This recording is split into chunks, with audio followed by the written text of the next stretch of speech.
Hello and welcome back to Disney Infinity 3.0, the final episode. To find a point of interest, follow the highlight. We completed every one of the toy boxes. Woo! Matter of fact, I'm sitting there trying to get rid of some of these enemies so I can get a clear thought out without having to worry about them.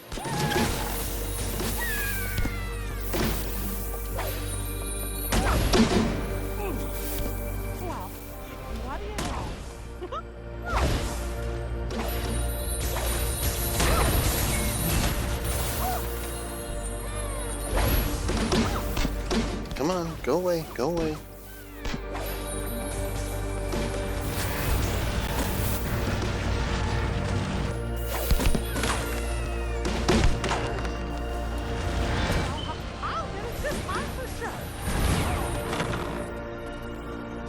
No, I do not want to go there.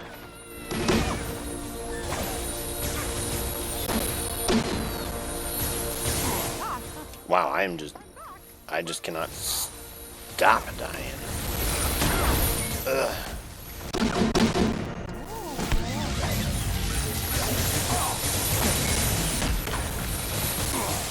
I get to try again.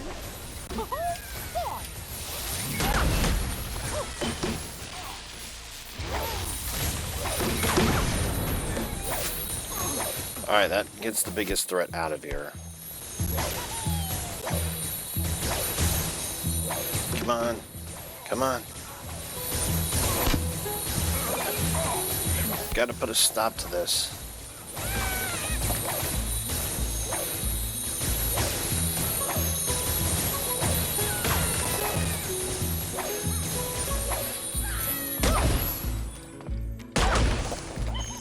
About time. Phew. Alright. So, welcome to the last video of Disney Infinity 3.0.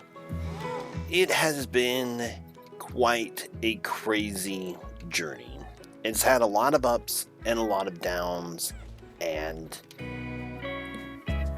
I mean, it's no exaggeration when I say it. This game just goes all around. But at the end of the day, when I look at games, I don't know how to say this, because a game is only worth like what enjoyment it brings, and to be honest, I don't know how to relate it with what I was expecting. I guess I should start there. I was expecting this game to be a lot more open than it was. This stuff should not have been like a separate entity. It should have just been part of the gameplay. There was no reason why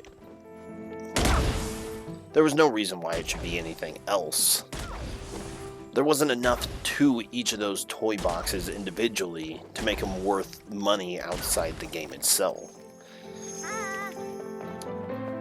However, that's not really what my big complaint was. I kind of figured it'd be like a lot more open. I mean, if it wants to follow a formula, that's fine. You can have a world and then have it had side quests, but make the side quests interesting. I was bored just going around doing the stupid little quests they had inside the Star Wars. And then I believe this one was the A surprise gift has appeared. Yay, surprise gift. Not worried about it. I think this one's the Inside Out. It had a lot of levels to it, but the thing is, they didn't really do much. Hold on, I'm missing one in this. I know I'm missing one. Where's the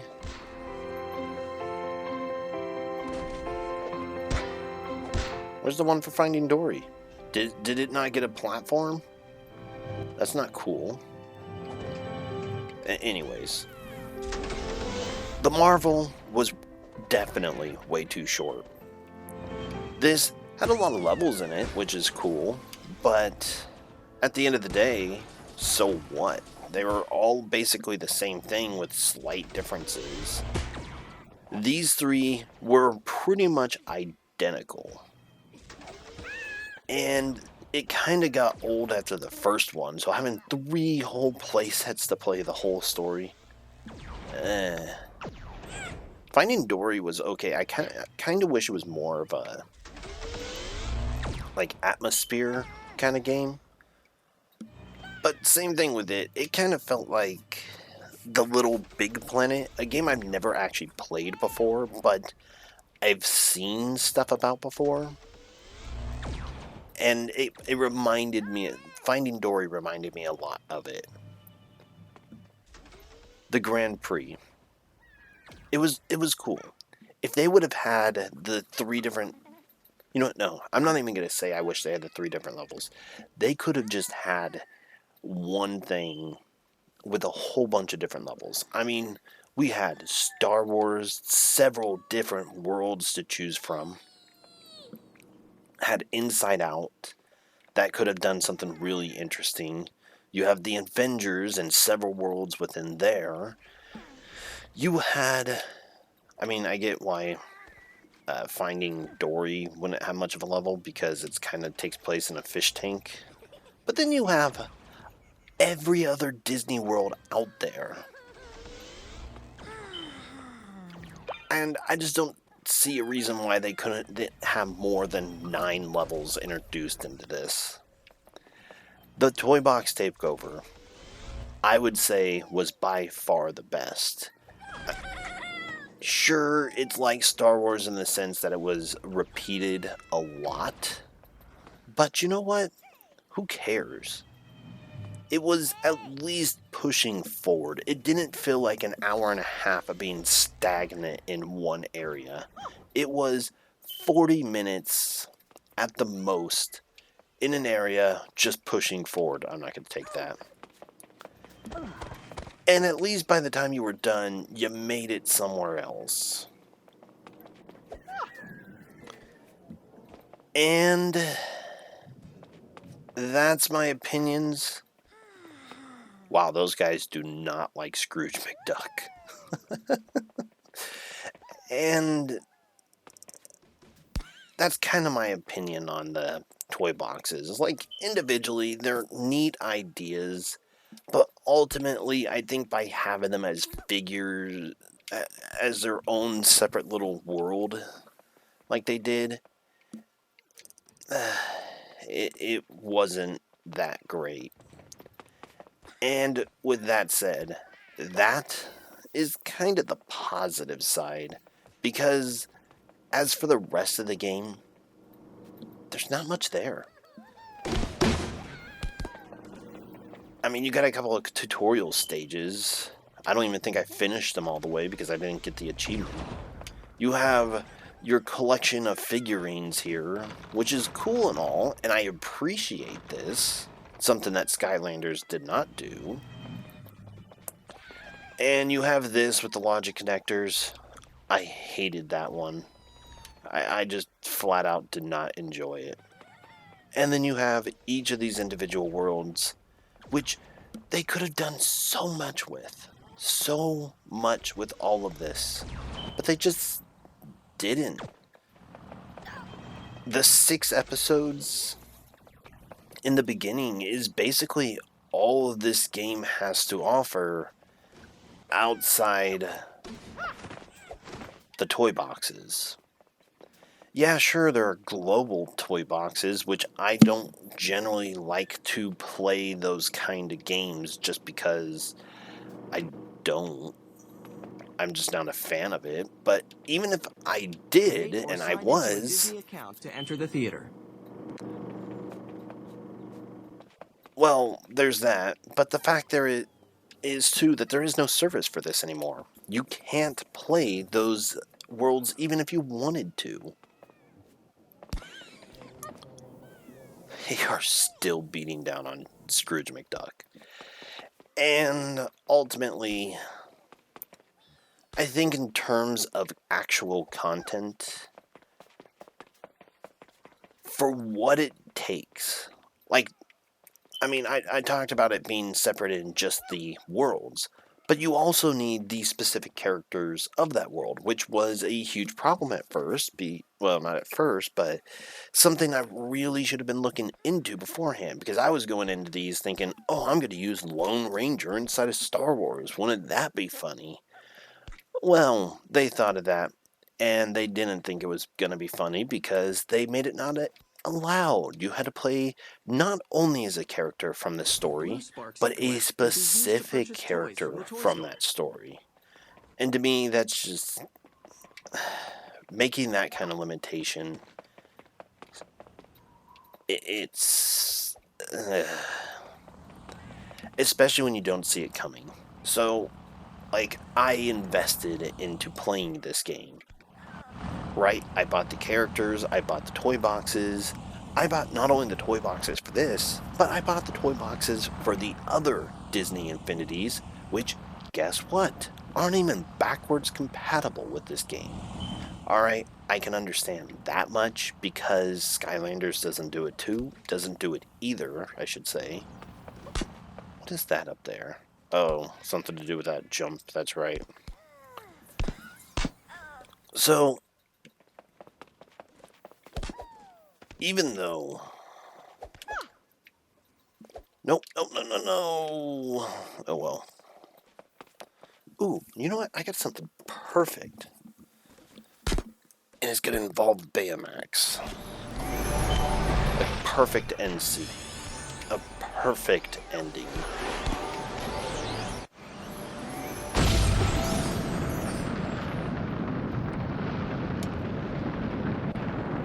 Seriously, what is that? Is that a gift?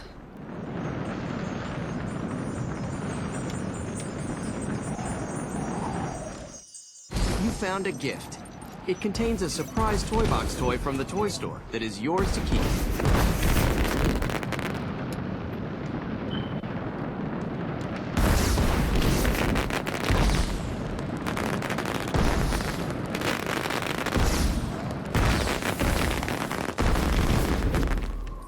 Perfect.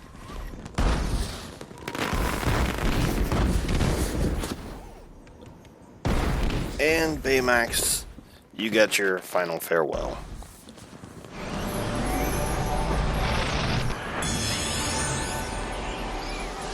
I completely lost my train of thought. Oh yeah. So you have all these characters you can buy, and they're all backwards compatible in this open area. Neat. Okay, cool. But you can't take them in any of the other areas except for the two toy boxes, the races and the takeover. That's it. That's the only place that you can play any character outside not only specific characters to the films. Like, you can't take anyone into Finding Dory. You have to use Dory or Nemo. Or who's the other one you would be playing as? I don't know. You don't get to play as anybody else. And that's just kind of lame. Especially when you have something like Star Wars, and you have not only the original characters like Luke Skywalker and Leia and whoever else, Vader and stuff, but then you have Maul, Obi-Wan, you have Anakin Skywalker, and then you have Rey, and who else was there? Enzo or something like that, and a couple of other people. I haven't watched them, so I don't remember the names. You have all these characters, and across, like, what would it be? Like, almost 20 different characters, I imagine? Because they do have a lot of the bad guys, they have a lot of the good guys. So out of 20, like, let's just say 10. 10 feels a lot more realistic. You have the option. Oh no, it's got to be 20 because you got the four main characters from the original one. I don't know where Obi-Wan falls. No, he's got to be in the original three. So you have the three main from the original ones, and then you have bad guys. Then you have the three in the first set of the movies, and then you have their bad guys.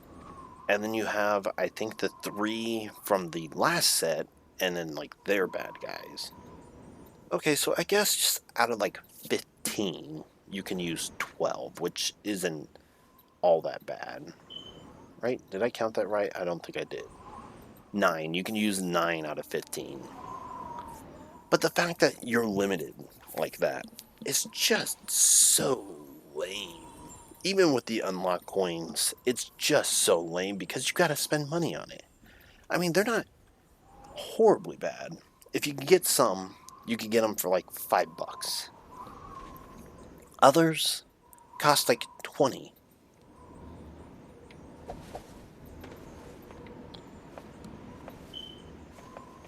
Try to get a good back view. Other characters cost like $30. $30 with so many restrictions, so little ability, and no story to kind of play with. All in all, I would say out of all of Disney Infinity, if you're going to play it and invest money into it, I would say if you're limited, just get the Toy Box Takeover, because you could play any of them in it, and you can pick out any character you want and play them in the Toy Box Takeover. To me, that's far better than getting to experience a slightly twisted version of a film. Keep in mind, all them things like Finding Dory or Finding Nemo. No, it's Finding Dory. All of them, from Finding Dory to Star Wars to The Incredibles to whatever else. They have their own separate games. I don't know if Inside Out has a game. I might have to look that up. They all have their own games, and they're all full games. They're not like little games made to be played for an hour or two. And playing those would be way more worth it than this. Like, the investment that they want you to put into this game, you are better off just buying the individual games. Especially since, like, it's so limited on how you can play. All in all, I just don't really feel like it's a worthwhile game. I haven't enjoyed it as much as I should have and as much as I wanted to enjoy it. But that's it for Disney Infinity. Technically speaking, this is the first time I actually tried to do a video like this. I didn't want to interrupt anything.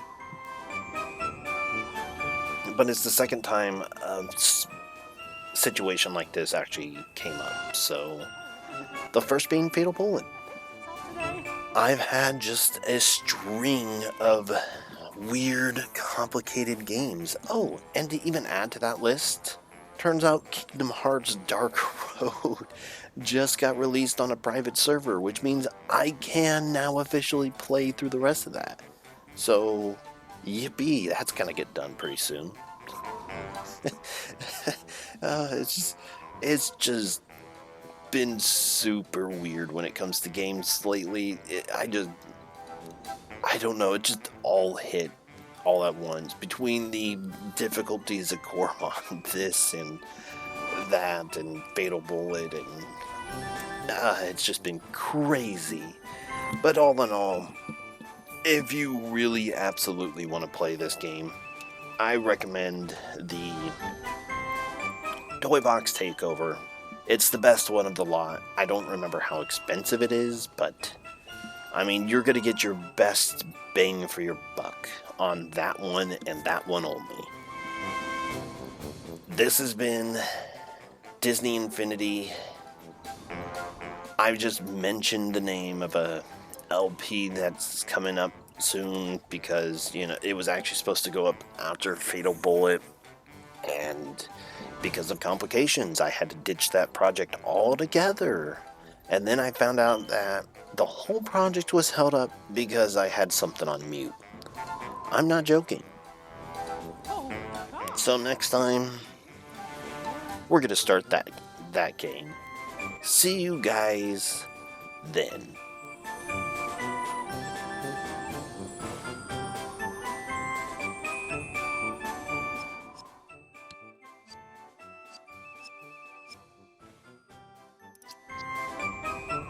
Oh, you know what? I'm not even done yet. Because if you want a game like this, if you want an adventure that lets you experience a ton of different short stories in favorite Disney worlds, go play Kingdom Hearts. It has no less than like 10 games, and you can buy the entire collection for $60. I mean, it's $10 for the game, $10 for the portal. You're talking $10 for a single character, and probably looking at $5 to $10 for the Toy Box Takeover. So you're talking $50. So for an extra $10, you may not get the versatility of choosing what character you get to play as, but you get Birth by Sleep, you get the back cover, which is just a movie, and I have funny stories coming up for that one a long ways down the road, but that's a different day. You get Kingdom Hearts 1, 2, and 3, the most recent release. I think there is talk about 4th one, though. You get... what is it? Fragment Passage. You get Rechain of Memories, Recoded, 356 over 2 days. I mean, you get so many games, and each of them explore the story of Kingdom Hearts. Each one of them explore their own unique worlds. Each one of them has their almost a unique fighting style. You basically get the same thing as this game, but way better. Even the soundtracks are better. Like this, I mean, I could have just enjoyed a nice, easy, relaxing game to music like this. Feel like I'm in Disneyland or something, but...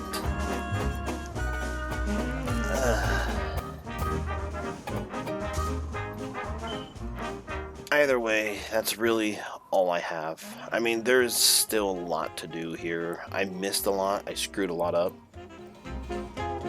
I'm not even going to go explore. Every which way, this has just been Disney Infinity. I hope you guys enjoyed it. I probably wasn't the best at playing it, but any which way, next time I'm gonna bring you a game I hope turns out pretty good. I really do.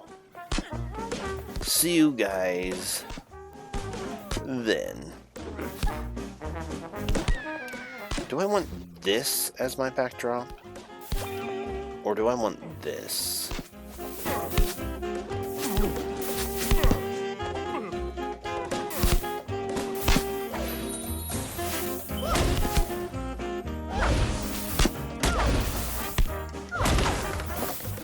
Alright, get rid of him real quick. Why do you guys gotta be so annoying?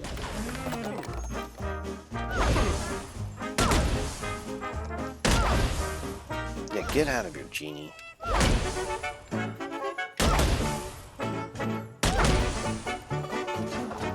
Also, they didn't have Maleficent in the... or Wreck-It Ralph. That's so weird.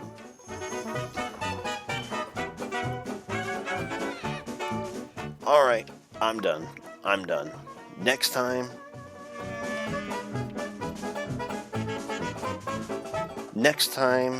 or no, not next time. I hope you guys enjoyed. I've ranted for 25 minutes over nothing. And next time, I'm gonna bring a game that I hope lives up to its name. See you guys then.